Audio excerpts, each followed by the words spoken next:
The Saturday crowd buzzed through Westfield South Center, but Mara Ellison barely noticed. She was focused on keeping her son, little Leo, from wandering too far as he studied a display of children's books. The mall smelled of Starbucks espresso and new sneakers, ordinary things, comforting things. Nothing hinted that her entire past was about to slam into her life with the force of a car crash. Leo tugged her sleeve. "Mom, can we get the one with the planets?" Mara smiled. "If you promise to actually read it this time." She didn't see him at first, but he saw her. Nathan Cole, perfect suit, perfect hair, the same cold confidence he'd had at 25, froze mid-stride. His fiancée chattered beside him about dinner reservations, completely unaware that Nathan's world had just cracked open. Because Leo stepped into the light, and the boy looked exactly like a 6-year-old version of Nathan. Same hazel eyes, same sharp little chin, same way of tilting his head when curious. Nathan stopped breathing. "Mara?" His voice was barely a whisper, disbelief choking each syllable. Mara stiffened. Slowly, unwillingly, she turned. The moment her eyes met his, the color drained from her face. Her heart thudded painfully, memories slicing through her. A cheap apartment. His cold voice saying, "If you keep that baby, we're done." Her shaking hands, his signature forcing her into silence. 7 years. 7 years she spent rebuilding herself from the ashes he left. Nathan took a step closer, eyes locked on Leo. Who is he?" Mara moved protectively, placing herself between them. But Leo peeked around her hip, innocent and curious. "Mom," he whispered, "why is that man looking at me like he knows me?" Mara's throat closed.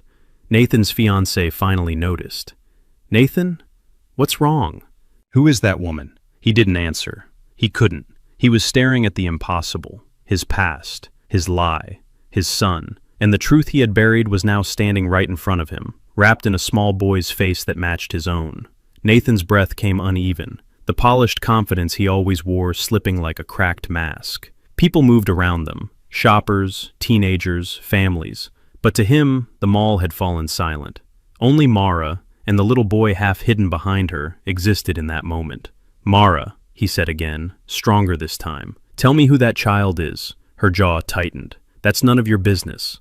But Leo, curious and unafraid, peeked up at Nathan with those same hazel eyes Nathan saw in the mirror every morning. The resemblance was undeniable, almost mocking. Nathan swallowed hard. "He's mine, isn't he?"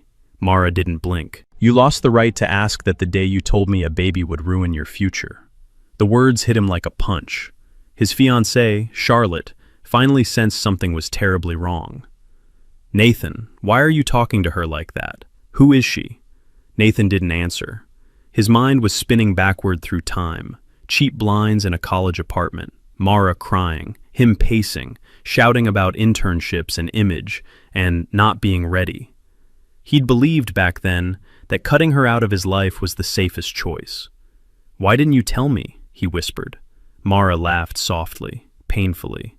"You made it very clear I had nothing to tell." Leo tugged her sleeve. "Mom, do you know this man?" Mara knelt, pulling him close. "Sweetheart, let's go." But Nathan stepped forward, voice trembling. "Wait, Mara, please." Hearing him plead was surreal. Mara straightened slowly, holding Leo's hand like a shield. "No, Nathan, you don't get to say please now." Charlotte stared between them, realization spreading like poison. "Nathan, is that child yours?" Her voice cracked in a way that drew attention from nearby shoppers. Nathan reached out instinctively, not touching, only reaching, toward what could have been his family. "Mara, let me talk to him. Let me talk to you."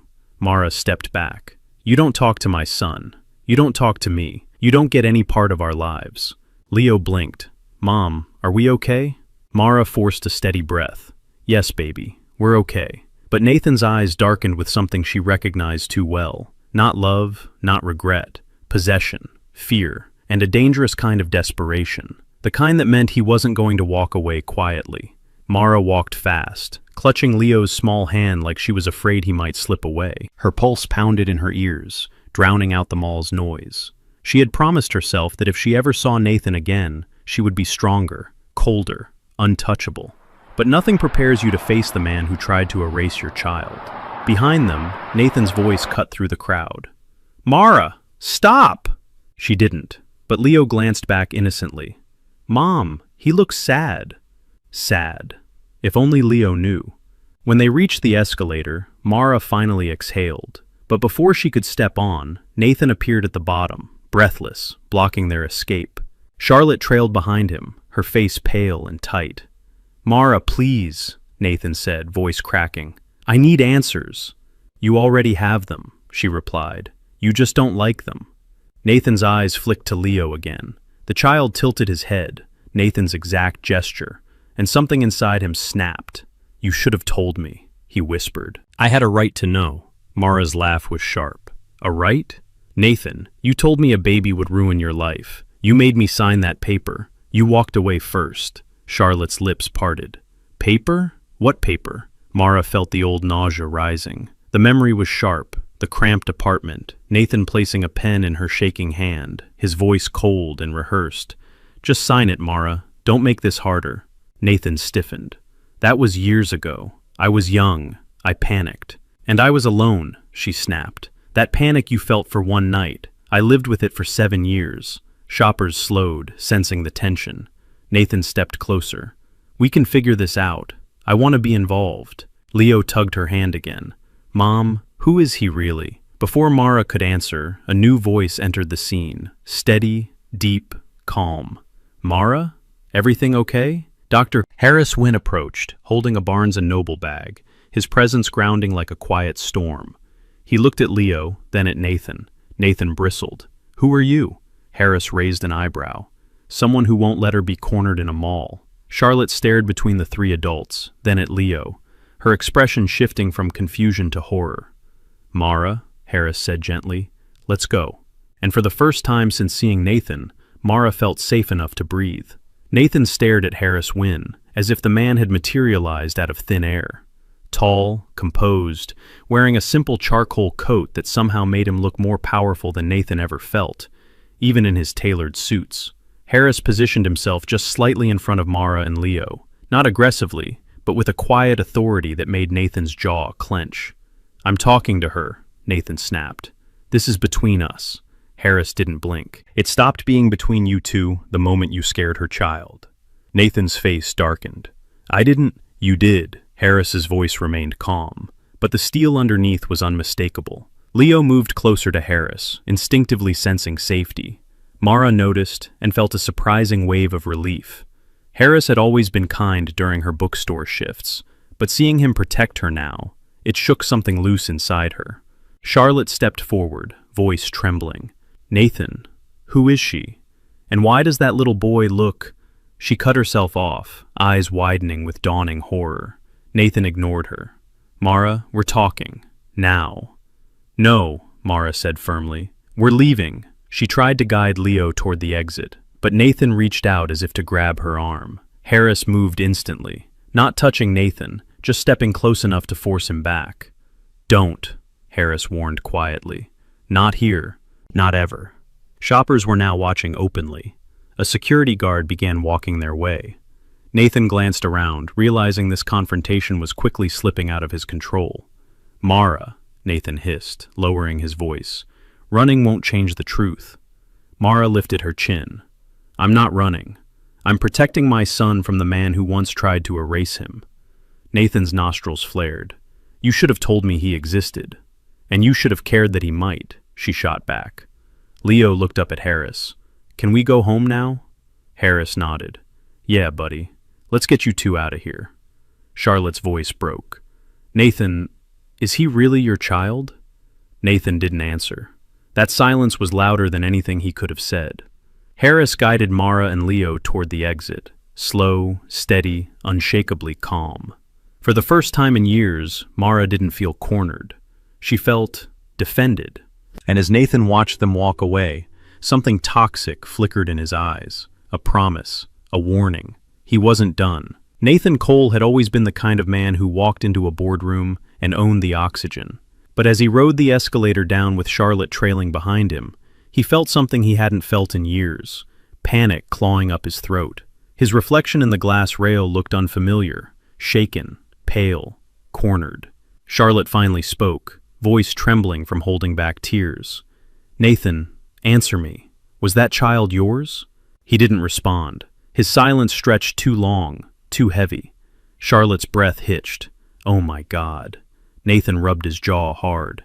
"It was a long time ago. I didn't know she kept—" "Don't finish that sentence," she snapped. "You sound guilty." Guilty didn't begin to cover it. He had built a life on control. Carefully crafted image, rising corporate power, the upcoming engagement party at the Ritz-Carlton, and the promise of his future father-in-law handing him the CEO track. Scandal wasn't an inconvenience. It was a career death sentence. And a secret son? That was nuclear. Charlotte folded her arms. "Why didn't you tell me you had a past with her?" Nathan exhaled sharply. "It wasn't serious. I was young. She got pregnant and—" "And you what?" Charlotte demanded. "You pressured her into ending it?" Nathan didn't answer fast enough. Charlotte gasped, stumbling to a stop. "Nathan, tell me you didn't." He finally met her eyes. "I panicked. I made mistakes." "Mistakes?" she repeated, voice breaking. "Nathan, that little boy looks exactly like you." Nathan looked away. Every part of him was screaming to regain control, fix the narrative, salvage his future. "I need to talk to her. We need clarity." Charlotte's expression hardened. "No, what you need is to pray this never reaches my father."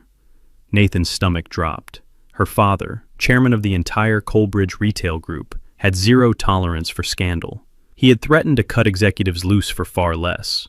Nathan whispered, "Charlotte, don't tell him, please." She stepped back from him as if he were contagious. "I can't protect you if you lied about something this big." His phone buzzed. A message from his assistant. "Board wants confirmation about engagement party details." He stared at it, pulse hammering. His perfect life was already cracking. And somewhere out there, Mara Ellison, along with a boy who carried his face, was the one holding the match. The sun was dipping low by the time Mara and Leo reached their small apartment in South Seattle. The hallway lights flickered as always, humming with that faint electrical buzz that reminded her she didn't live in a place where people felt safe enough to complain. She unlocked the door, ushering Leo inside gently. "Mom, did that man hurt you before?" he asked quietly. Her heart squeezed. "No, baby, he just wasn't good to us." Leo nodded like he understood more than a 6-year-old ever should. Inside, the apartment felt too tight, too quiet. The old sofa sagged in the middle, and a stack of Amazon delivery boxes cluttered the corner. Leo's school supplies, a used Kindle Mara bought for cheap, things she budgeted for carefully. She had built this life piece by piece, out of fear and necessity, yet it was still hers, still safe, until today. As Leo settled with his new book, Mara slipped into the bathroom and locked the door. Her breath trembled. Seeing Nathan again had cracked something open, something she thought she'd buried under 7 years of survival. She remembered the night she left him, the shouting, the threats, the paper he forced into her hands, his voice echoing, "If you do this, Mara, you're destroying both our futures." But now here he was, living the future he chose, and wanting access to the one she protected. A knock startled her. "Mom?" Leo whispered. "Can you read with me?" She wiped her tears fast. "Of course, sweetheart." When she stepped out, Leo was curled on the couch, book open, blanket over his legs. She joined him, letting his warmth steady her heartbeat. But halfway through the story, her phone buzzed. Unknown number. She froze. Another buzz. Then a text. "We need to talk. Nathan." Her stomach turned to ice. A second message arrived immediately. "If you avoid me, I'll involve lawyers." Mara gripped the phone so hard her knuckles whitened. She knew Nathan, knew how far he'd go when cornered. He wasn't reaching out as a father. He was reaching out as a man terrified of losing his reputation. Leo leaned against her. "Mom, are we okay?" She kissed the top of his head. "We will be." But deep down, she felt it, the storm beginning to rise. And this time, she wouldn't survive it alone. Nathan Cole wasn't a man who tolerated uncertainty. And tonight, sitting in his Los Angeles penthouse with the skyline reflecting off the glass walls, uncertainty was all he had. He loosened his tie, pacing in front of the floor-to-ceiling windows. Every time he blinked, he saw Leo's face. His face. A mirror he never asked for. A truth he spent 7 years burying. He grabbed his phone and dialed a private number. A smooth voice answered. "Mr. Cole? I need information," Nathan said sharply. "About a woman named Mara Ellison. Everything. Where she works, where she lives, who she's seeing. I want it by morning." A pause. "Is this a legal matter?" "It will be," Nathan muttered. "She hid a child from me." Another pause, almost judgmental. "Understood." Nathan ended the call, chest tight. He told himself it was about fairness, about rights, about being blindsided. But deep down, beneath the excuses and panic, he knew the truth. He wasn't afraid of losing a son. He was afraid of losing everything else. His position, his engagement, his spotless image. And Mara, quiet, stubborn, moral Mara, could ruin all of it. Meanwhile, hundreds of miles north in Seattle, another man was also thinking about Mara. Dr. Harris Wynn sat in his study, soft lamplight warming the shelves behind him. His Mont Blanc pen lay beside an open notebook untouched. He wasn't writing tonight. He was remembering. Mara's panicked eyes in the mall, Leo clutching her hand, Nathan's aggression simmering beneath polished manners. Harris had spent years avoiding emotional entanglements. After losing his wife, he built walls around his heart so tall he sometimes forgot what compassion felt like. But when he saw Nathan cornering Mara, something inside him awakened. Something protective, steady, dangerous in its certainty. He picked up his phone and opened a secure search program, used only by high-level tech executives. He typed in Nathan Cole, legal record, complaints, sealed incidents. Within minutes, files began populating, things that were never meant to see daylight. Harris's jaw tightened. "So that's who you are." He leaned back, thinking of Mara's trembling voice, Leo's innocent confusion. Nathan wasn't just a threat from her past. He was a storm coming straight for her future. And Harris, for the first time in years, felt something like purpose. He wasn't going to let that storm touch her. Not again. Not ever. The next morning, Seattle was washed in soft gray light, the kind that made the whole city feel slowed and thoughtful. Mara arrived at Barnes & Noble early, hoping the quiet aisles would steady her nerves. She arranged new releases, straightened shelves, anything to keep her hands from shaking. But every time she looked at the door, her stomach tightened.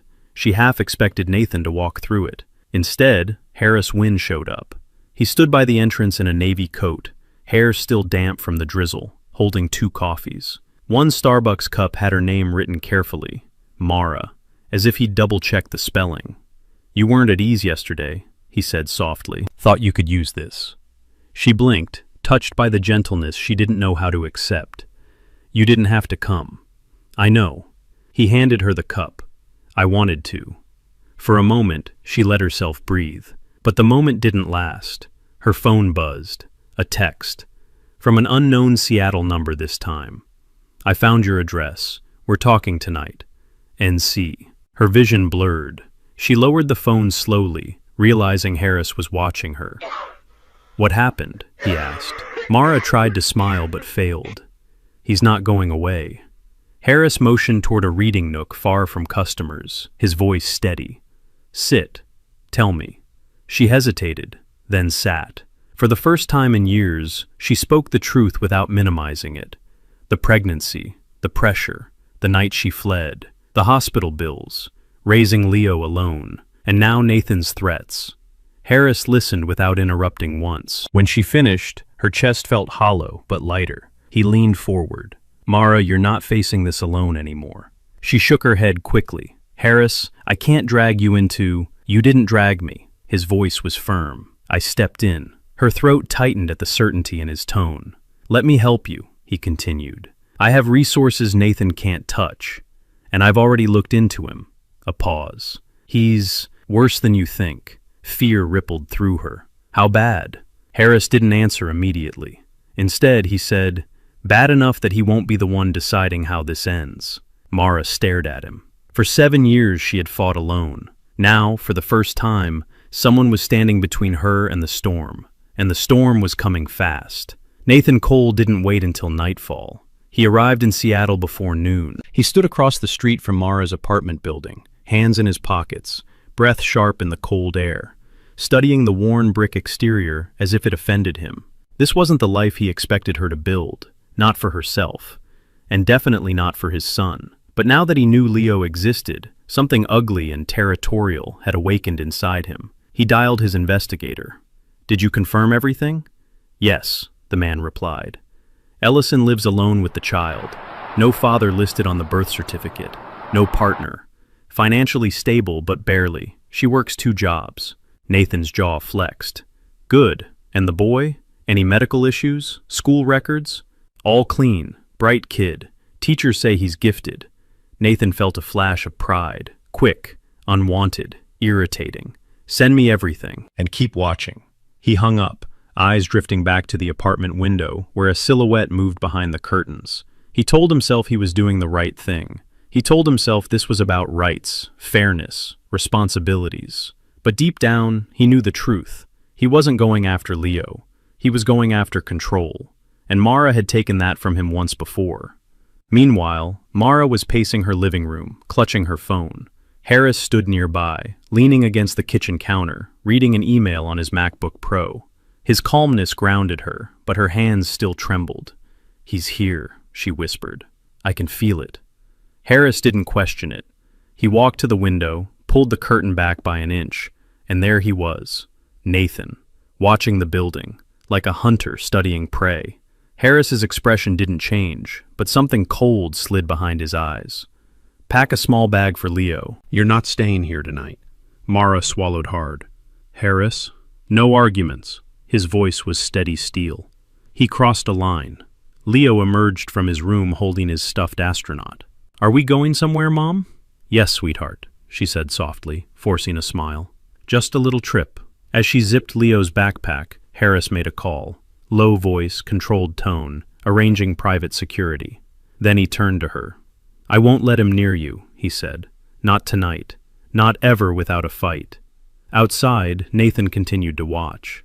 Inside, Mara realized she was done running. The battle had officially begun. The safe house Harris arranged wasn't extravagant, but it was quiet, tucked behind tall cedar trees on the outskirts of Seattle. Leo fell asleep almost immediately on the guest bed, his small hands still clutching the stuffed astronaut. Mara stood in the doorway watching him, her heart aching with a mix of love and fear. When she stepped into the living room, Harris was waiting. A fire crackled softly in the stone fireplace, its glow warming the room. He motioned for her to sit. "You're safe here," he said gently. "Both of you." But Mara shook her head.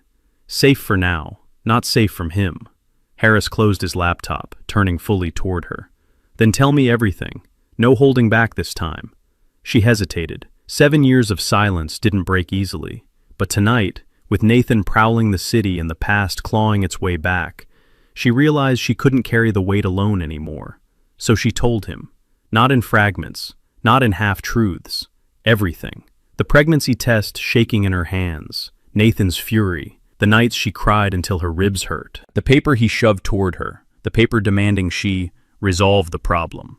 His exact words, "If you love me, you'll do this." Her escape, the hospital bills, the loneliness, the terror of raising a child without a single person to lean on.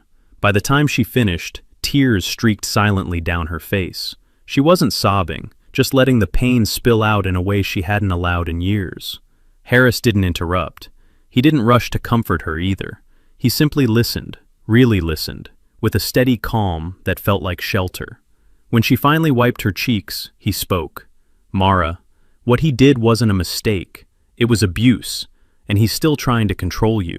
She swallowed hard. "He'll drag me into court. He'll twist the story. He'll use his money and his lawyers. Harris, Nathan can destroy people." Harris leaned closer, eyes unwavering. "So can I." She blinked. "I'm not threatening him," Harris clarified quietly, "but I won't let him weaponize fear against you. Not again." For the first time that night, Mara's breath didn't tremble, because she believed him. And somewhere in the city, Nathan Cole was making plans of his own, plans that would push all 3 of them past the point of no return. Nathan Cole sat in his Los Angeles office the next morning, staring at the city from the 32nd floor. Usually the skyline steadied him, reminded him of his power, his progress, his control. Today, it only reminded him how high he could fall. He had barely slept. His mind kept replaying Leo's face, My son. The words refused to settle comfortably. They crawled under his skin, shifting between guilt and something darker. His office door opened. Charlotte stepped in without knocking. Her expression was carved from ice. "We need to talk," she said. Nathan braced himself. "Charlotte, I can explain." "Explain?" She tossed a printed photo on his desk, the mall security footage, him standing inches from Mara, Leo beside her. The resemblance was undeniable.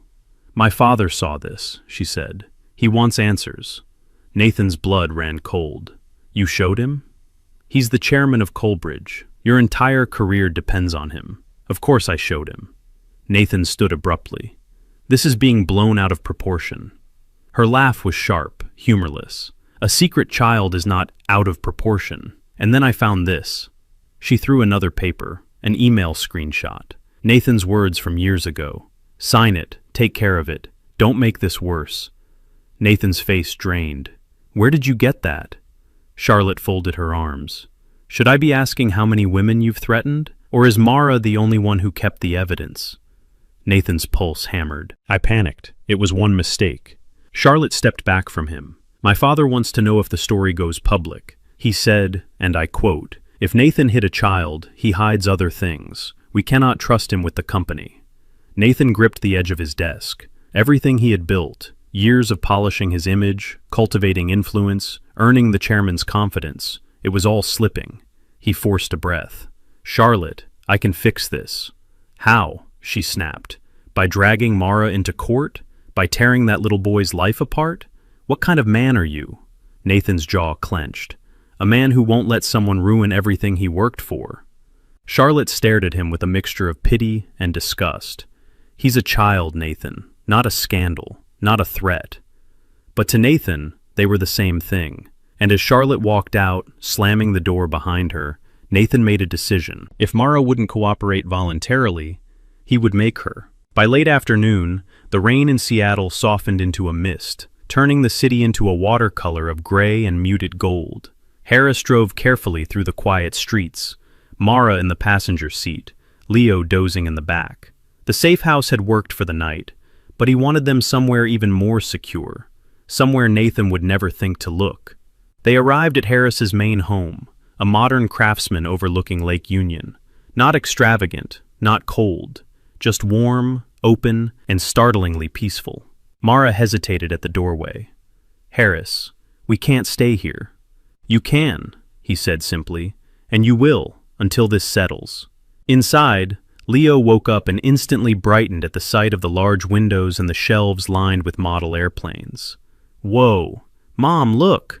Harris smiled faintly. "They were mine when I was his age." Mara watched Leo explore the living room, her shoulders lowering for the first time in hours. She turned to Harris. "You don't have to do all this." He met her eyes. "I know, but I want to." Those 5 words hit her deeper than expected. She followed him into the kitchen, where he set down his laptop and pulled out a folder. "I've been going through the information I found on Nathan," he said quietly. "There are several sealed HR complaints. Nothing public, but enough to show a pattern of manipulation." Mara's throat tightened. "I knew he could be controlling. I didn't know it followed him into adulthood." Harris closed the folder. His expression darkened, not with anger, but with resolve. "Mara, you need to prepare yourself. Nathan isn't after fatherhood. He's after leverage." She sank into a chair, fingers twisting together. "He'll come for Leo." "He'll try," Harris corrected, "but he won't get far." Leo padded into the kitchen, rubbing his eyes. "Mr. Harris, do you have hot chocolate?" Harris softened. "I think I can find some." As he warmed milk on the stove, Mara watched him, this quiet, steady man who hadn't asked for anything in return. A man who saw her pain and didn't turn away. A man who didn't ask why she ran, only how he could help. The moment felt fragile, tender, safe. But while warmth filled Harris's kitchen, another message lit Nathan's phone miles away. A single line from his investigator. "Found something. You'll want to see this." The storm wasn't slowing down. It was accelerating. Nathan Cole stared at the email attachment blinking on his laptop screen. His investigator had delivered exactly what he wanted, maybe more than he wanted. A scanned document, 7 years old, his handwriting, his signature. a legally meaningless but morally damning agreement he forced Mara to sign. I acknowledge that continuing this pregnancy will end all support and relationship with Nathan Cole. I choose to terminate.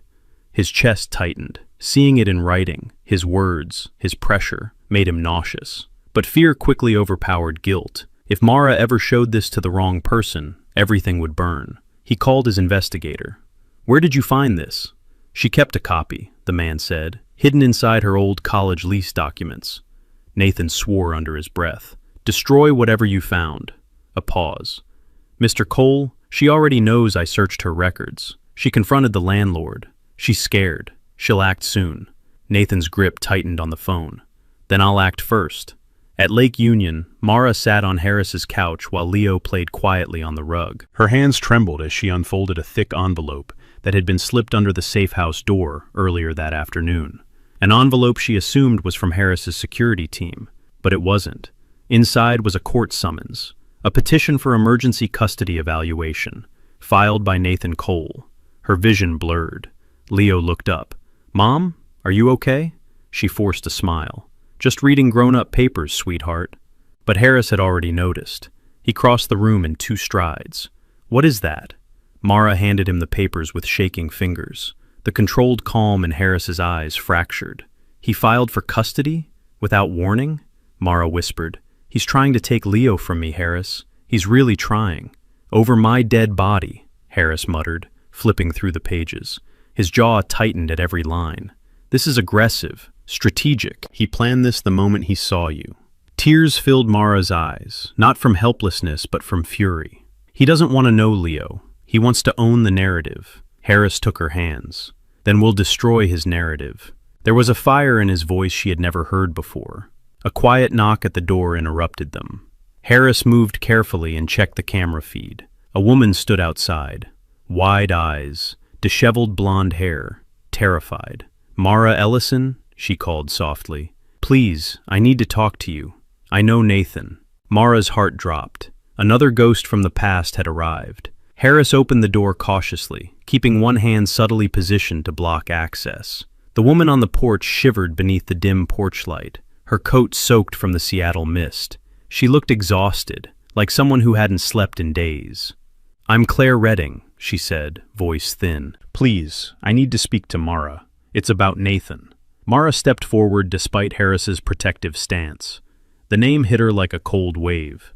"You know Nathan?" Claire nodded, swallowing hard. "I was engaged to him, before Charlotte, before he destroyed my life." Harris exchanged a quick glance with Mara before allowing Claire inside.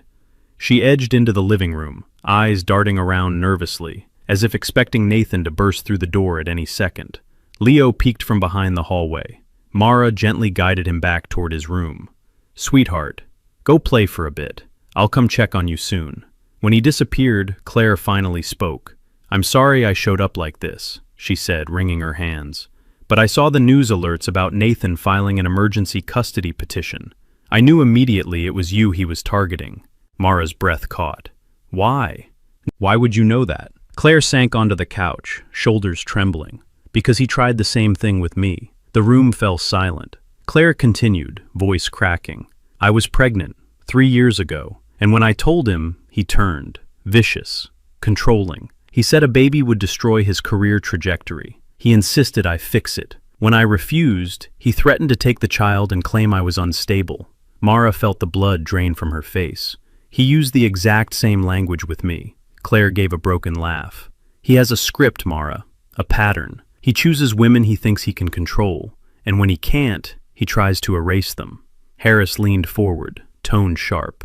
"Do you have proof of this?" Claire reached into her purse with shaking hands, pulling out a flash drive.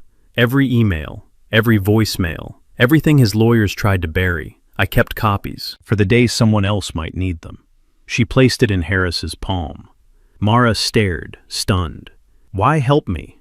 Claire's eyes filled with tears. "Because no one helped me, and because he's more dangerous than you realize." Outside, thunder rolled across Lake Union. Inside, the tide of the war had just shifted. Nathan Cole was accustomed to being feared, respected, obeyed. But that afternoon, sitting in his penthouse overlooking the glittering Los Angeles skyline, He felt something he hadn't felt since he was a broke college intern scrambling for relevance, losing control. His phone buzzed, a message from his investigator. "We have a problem." Nathan clenched his teeth. "What problem?" The reply came instantly. "Someone else is leaking information. A woman named Claire Redding." Nathan's stomach dropped. Claire, of all people, what does she want?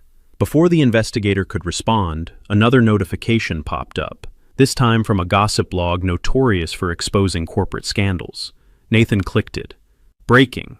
Former fiancé of rising COO alleges manipulation, coercion, pregnancy pressure. More victims suspected. Story developing. His blood ran ice cold. "No, no, no," Nathan whispered. He slammed his hand onto the counter, rattling a glass. He had spent years burying his past, years polishing his image, years clawing his way into the Coleridge dynasty, and now the ghosts were crawling out of the grave, dragging him with them. He dialed Claire immediately, straight to voicemail. He tried again, voicemail. Then a third time, voicemail. Nathan's fury ignited. "You think you can ruin me?" he hissed into the phone. "You don't get to do that. None of you do." He hurled the phone across the room. Back in Seattle, Harris inserted Claire's flash drive into his laptop. Mara sat beside him, heart pounding.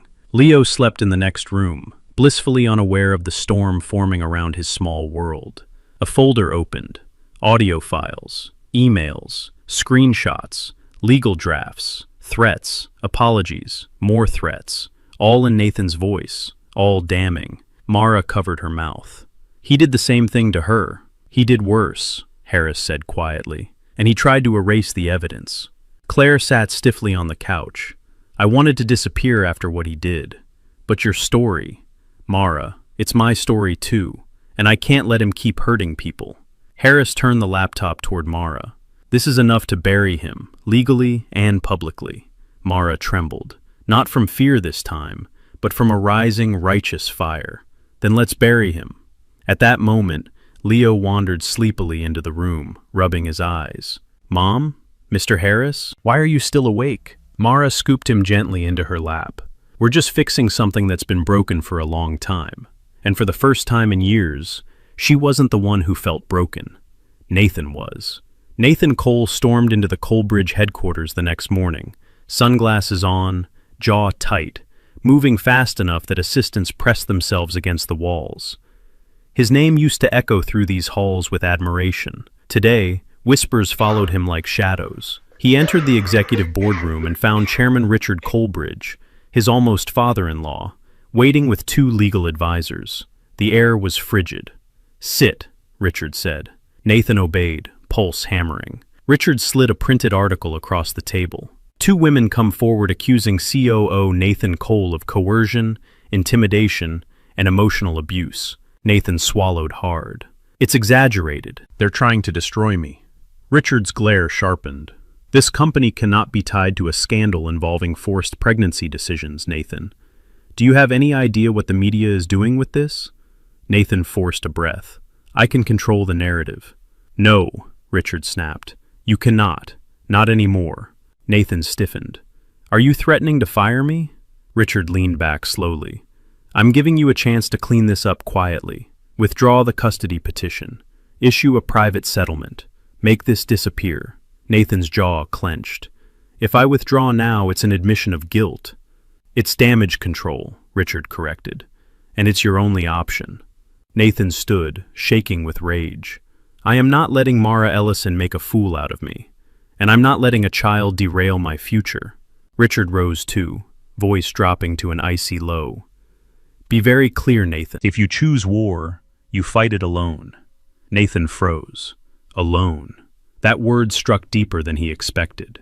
He left the boardroom rigid, skin burning with humiliation. Outside, Charlotte waited, eyes swollen from crying. She stepped forward. "My father gave you a chance to walk away," she whispered. "Take it." Nathan stared at her. "If you really believe I'm the monster they're painting me as, then why are you still here?" Charlotte's expression cracked. "Because a part of me hoped you weren't. But you won't stop. That's what scares me." She walked past him, brushing his shoulder lightly, Accidentally or deliberately, he couldn't tell. Meanwhile, in Seattle, Harris set 3 laptops on the dining table, building a timeline of evidence. Mara stood beside him, hands still trembling. "Harris, what do we do now?" she asked. He looked up, eyes steady. "Now, Mara, we stop playing defense." He turned the screen toward her. "And we bring your truth to light." The battle lines were officially drawn. Seattle's evening lights shimmered over Lake Union as Mara stood on Harris's balcony, gripping the railing to steady her breath. The city looked peaceful, deceptively so. Inside the house, laptops hummed, documents loaded, timelines tightened. War took strange shapes, she thought. Sometimes it looked like code on a screen. Harris stepped beside her. "We're close," he said. "Claire's files give us motive, pattern, intent. We just need the final link." Mara forced a tight smile. The link that shows he never changed. Before Harris could reply, his phone buzzed. A number he didn't recognize. He answered cautiously. A soft, shaky voice spoke. "Is this Dr. Wynne?" "Yes. Who is this?" "My name is Elise Monroe. I think we need to meet. I used to work under Nathan Cole at Colebridge." Harris's posture sharpened. "How did you get my number?" "Claire gave it to me," Elise whispered. "She said someone else was finally standing up to him." Mara stepped closer, heart pounding. Elise continued. "I filed a complaint against Nathan 2 years ago. HR buried it. They moved me to a different department, and he made sure I never got promoted again. But I saved the emails, all of them." Mara covered her mouth, emotion tightening her chest. Another victim. Another piece of the truth. Harris's voice softened. "Elise, can you come safely?" "I'm outside," she whispered. I didn't know where else to go. Both Mara and Harris froze. Harris rushed downstairs and opened the door. Elise stood there, mid-20s, hair trembling in the wind, clutching a thin folder to her chest like armor. She looked terrified and determined. "I don't want money," she said immediately. "I just want him exposed." Mara stepped forward. "You're brave for coming." Elise shook her head. "No, I'm desperate. If he becomes CEO, there will be more of us. He'll ruin anyone he can't control." She handed Harris the folder. Inside were dozens of emails, each more incriminating than the last. Manipulation, threats, retaliation, and one line made Harris go still. "I've done it before. I can make this disappear too. NC." Mara felt the air leave her lungs. That's him admitting it," she whispered. "Everything he did to Claire, to Elise, to me." Harris met her eyes.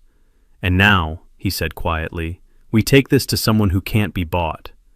For the first time, Mara felt the shift. Not fear, not survival, power. Harris drove with a focus so sharp it felt surgical, the city lights of downtown Seattle streaking across the windshield like frantic brushstrokes. In the passenger seat, Mara clutched Elise's folder as if it contained the beating heart of the case, because it did. Claire sat in the back, hands twisting nervously while Leo slept, head resting on her shoulder. They were headed to the one place Nathan could not reach, a private meeting with investigative attorney Dana Whitmore, known for tearing apart corporate giants with nothing but truth and a legal pad.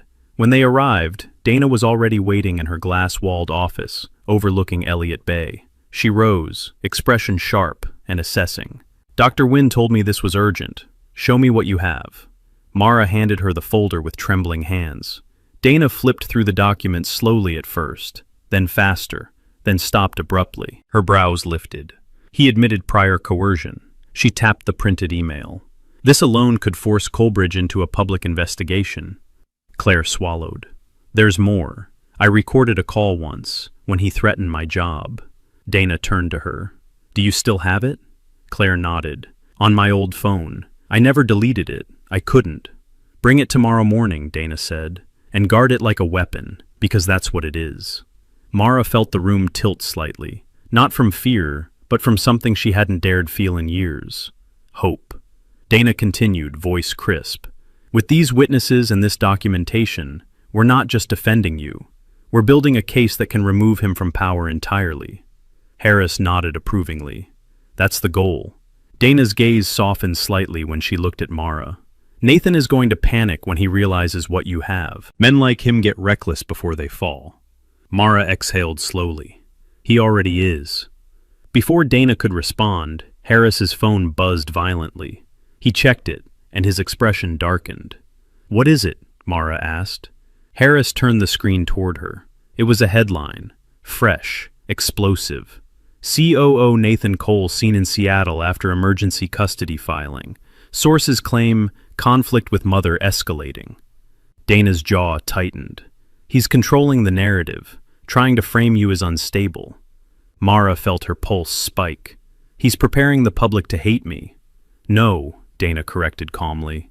He's preparing the public to watch him fall. And when Mara lifted her eyes, she no longer felt hunted. She felt ready. The Ritz-Carlton Los Angeles glowed like a palace of glass and gold that evening, filled with executives, investors, and polished smiles. It was supposed to be Nathan Cole's celebratory engagement gala, his night of triumph. Instead, it would become the night he was undone. Nathan stood near the grand staircase, adjusting his cufflinks, pretending everything was fine. But sweat dampened the back of his collar. His phone kept buzzing with alerts, articles, gossip threads, whispers of coercion allegations. He silenced them all. Tonight had to go perfectly. If he could charm the right donors and reassure the board, he could still survive this. At least, that's what he told himself. Then the ballroom doors opened. Mara stepped inside, not alone. Harris walked beside her, calm and composed, wearing a tailored suit that made half the room glance twice. Behind them were Claire Redding and Elise Monroe, two women Nathan prayed the world would never see again. Dana Whitmore followed, a quiet force with a portfolio of legal power in her hands. Conversations froze. People turned. Nathan's smile faltered. What is this?" Mara held his gaze. There was no fear left in her eyes. "Truth," she said. Dana stepped forward. "Mr. Cole, as of this evening, multiple formal complaints have been submitted to the Colebridge Legal Committee and the State Ethics Board. Effective immediately, you are under investigation." Nathan's eyes widened. "You can't do this here." "We already did," Dana replied coolly. "Your chairman has been notified. The board is convening tonight." Charlotte appeared behind Nathan, her face pale. "My father knows everything, Nathan. Every email, every threat, every lie." Nathan's breath fractured. "Charlotte, don't do this to me." "No," she whispered. "You did this to yourself." Around them, phones lit up. Guests backed away, whispering. Nathan felt the room tilt, his carefully built empire collapsing, brick by brick, truth by truth. He lunged toward Mara. "You ruined me." Harris intercepted him instantly, stepping between them like a wall. "No," he said, voice low. "You ruined yourself." Security closed in. Nathan looked around wildly, desperate, choking on a truth he could no longer control. He wasn't feared. He wasn't respected. He wasn't untouchable. He was exposed, and everyone was watching. As security escorted him out, Mara felt no triumph, only release, like exhaling a breath she'd held for 7 years. And for the first time, she felt free. The morning after Nathan's public collapse, Seattle felt brighter, soft sunlight glinting off Lake Union, gentle waves brushing the shoreline like a whispered reassurance. Mara stood on Harris's deck with a mug of warm tea, watching Leo chase a squirrel across the yard, his laughter ringing clear and unhindered. For the first time in 7 years, she felt something unfamiliar. Safety. Real, steady, unquestioned safety. Harris stepped outside, hands tucked in his pockets. "Dana called," he said. "Nathan is officially suspended. The board voted him out last night." Mara let out a slow breath, half disbelief, half relief. "It's over." "Legally, there will still be steps," Harris said gently. "But yes, it's over." She turned to him. "I never thought I'd see the day where he couldn't hurt us anymore." Harris studied her for a moment, eyes soft. "Mara, you didn't just survive him. You defeated him. You protected Leo with nothing but your strength." She felt heat rise behind her eyes, not from pain this time, but something warm, deep, healing. "Harris, I don't know how to thank you," she whispered. "You don't have to." His voice was quiet, but sure. "I didn't help you because I had to. I helped you because I care about you." The words settled between them, gentle, unmistakable. Leo ran up then, breathless. "Mom, Mr. Harris, look, look, a blue jay." Harris crouched beside him. "That's a good sign," he said. "Blue jays protect their nests fiercely." Leo grinned.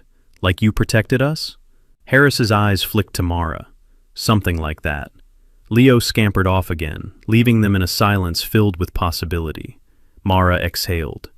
"Harris, after everything, I'm scared to start over." He stepped closer, not imposing, just present. "Then don't start alone." Her breath caught. "I'm not saying rush anything," he continued softly, "but I'm here, for you, for Leo, for whatever future you choose." Mara felt the last remnants of fear melt into something steady, something hopeful. She reached for his hand. "Harris, I want that future too." He smiled, small, genuine, like sunlight finally breaking through clouds long overdue. Down by the water, Leo called out, "Mom, Mr. Harris, come see." Mara squeezed Harris's hand. "Come on," she said. "Our son wants us." And for the first time, the word "our" didn't feel frightening. It felt right. It felt earned. It felt like the life she was finally allowed to live. All right, so our story has come to an end. And if you're still here with us, still listening at this moment, then something in this journey must have touched your heart in a quiet, personal way. Maybe it reminded you of your own strength, or of a pain you once carried alone.